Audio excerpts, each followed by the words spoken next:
In this video, we're simulating the Champions League Group Stage Matchday 2 in FIFA. Let's see what happens. We're starting in Group A with Ajax, Liverpool, Napoli, and Rangers. The first match is Liverpool-Ajax, and I'm expecting the English side to win 3-1 maybe. And it's 3-0 for the English side. In the 36th minute, it's Mo Salah who finds himself unmarked in the box and finds the back of the net. Then in the second half, it's Darwin Núñez who finds the perfect pass for Harvey Elliott, who doubles the advantage. In the last quarter of an hour, it's Mo Salah's cross for Darwin Núñez, cannot score, but then the rebound gets to Arthur Melo and it's 3-0 for Liverpool. The next match is between Rangers and Napoli, and I'm expecting a 3-0 Napoli win. And it's just 0-0. What a terrible match. It was surprisingly evenly matched, and Napoli loses 2 points today. We're going in Group B with Porto, Atleti, Leverkusen, and Brugge. The next match is Porto-Bruges, and I'm expecting 2-1 for Porto. And it's 3-0 for Porto, a heavily one-sided encounter today. In the 22nd minute, it's Martinez to find Otavio in the box, and he executes Mignolet. Then in the second half, it's Porto's captain Mateus Uribe who sends this shot, but the ball gets deflected by Boyata. In the 74th minute, it's the last nail in Bruges' coffin. The first shot gets saved by Mignolet, but then the rebound gets to Evanilson. Now it's Bayern, Leverkusen, Atletico de Madrid, and I'm expecting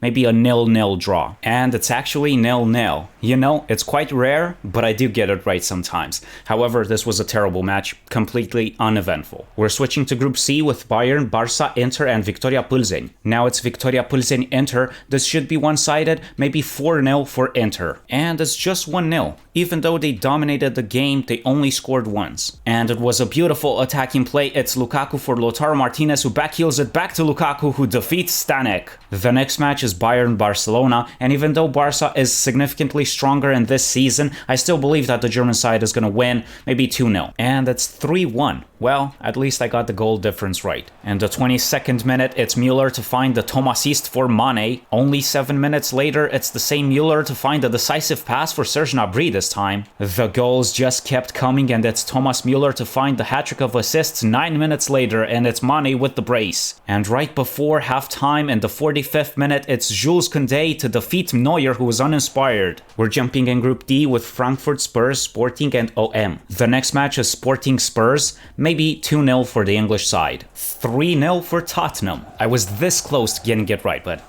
it's Kulusevski to find Kane. His shot was too powerful for Adan. Then in the 70th minute, it's Sonaldo to find Perisic, who doubles the advantage. My prediction was looking great, but in the last possible attacking play, it was Richarlison to score the third goal. It is what it is. The next match is between Olympique de Marseille and Eintracht Frankfurt. I'm thinking maybe a 1-goal difference, so let's just say 1-0 for OM. It's just 0-0.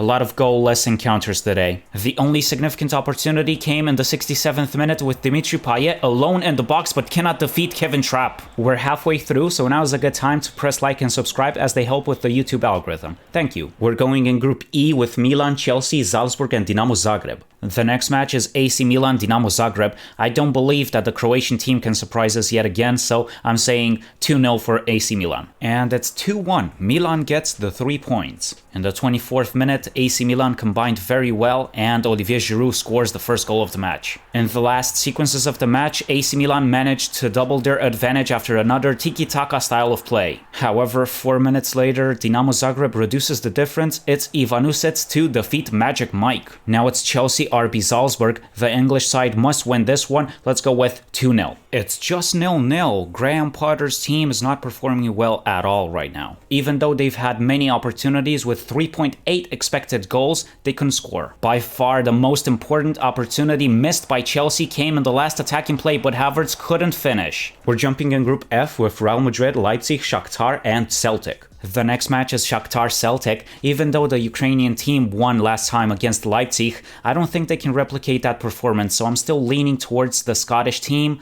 2-1 maybe for Celtic. And it's 3-0 for Celtic. They truly dominated this game. The first goal was scored by Matt O'Reilly, who was just unmarked in the box. The defender Mikhailichenko was just standing there. Then in the start of the second half, Celtic was doubling the advantage thanks to Kyogo's shot.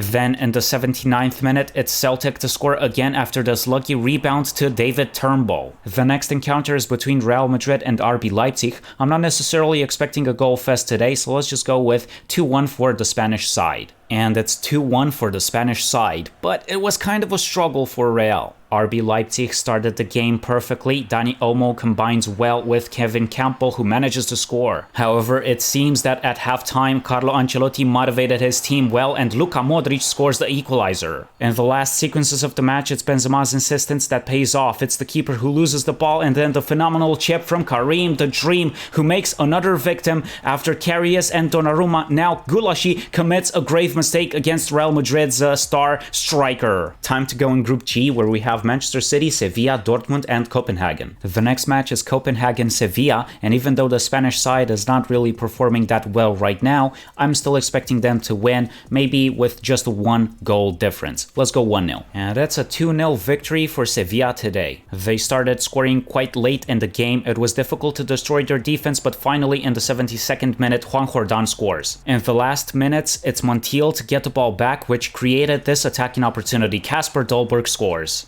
The next match is Manchester City, Borussia Dortmund. It's Haaland against his former team, but it should be heavily one-sided. It might be another goal fest, so let's just go 5-0. And it's only 2-0, but they dominated every single aspect of this game. They had 21 shots, 17 on target, 9 expected goals, but they only scored twice. Sometimes this is just how it goes. They scored pretty quickly in the 8th minute, and we were expecting this Kevin De Bruyne goal to start the absolute goal fest. Then in the 40th minute, the German defense was destroyed and Haaland finds the assist for Bernardo Silva. We're going in Group H with PSG, Juventus, Benfica, and unfortunately Maccabi Haifa is not available in FIFA right now. The next match is Juventus-Benfica. I'm expecting a draw. Let's go with 2-2. And it is a draw, but it's 1-2. Benfica scored the first goal of the match in the 15th minute with João Mario's rocket that defeated Szczęsny. In the 67th minute, Juventus was dangerous on the attacking side. Vlahovic shoots, but the rebound gets to Locatelli, who scores the equalizer. Check out the previous matchday's simulations right here. If you've enjoyed this video, leave a like and consider subscribing to the channel. Thank you. Okay guys, I'll see you next time.